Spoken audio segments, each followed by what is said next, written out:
समस्त को नमस्कार। आज मंगलवार शुभ सकाळ गुड मॉर्निंग टू एवरीवन। बंधुगण आज हूँ श्याम दशमी। आज श्याम दशमी रे या ओडिया पर्व 12 मासरे 13 पर्व मध्य गोटे पर्व यह करा जाए। यार किसी पुराण गाथा रही।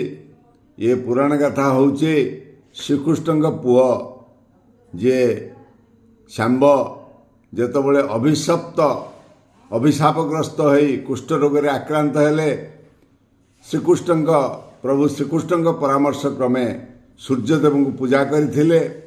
से सूर्यदेव कृपा लाभ करी शेष रोगमुक्त होते।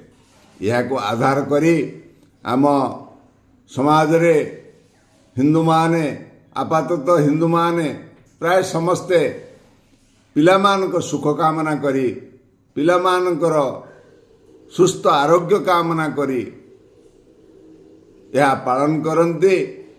ये जो पालन 3 पर्यायर करा जाए। सकाळ गोटे पूजा करा जाए, खरा बेले गोटे पूजा करा जाए, संज बेले मध्य गोटे पूजा करा जाए। यही पूजारे विभिन्न पिलामानक पे विभिन्न प्रकार मिठा ठू आरंभ करी पिठा ठू आरंभ करी विभिन्न प्रकार प्रदान करा जाए। यह एक सुखाद्य प्रस्तुत करा जाए।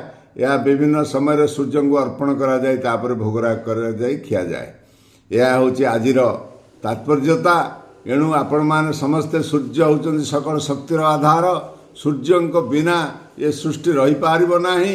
एणु आमे समस्ते सूर्यदेव को पूजा करी आज तांक पाखरे आमर शुभ कामना करी आमे तांका आशीर्वाद कामना करी रहिबा।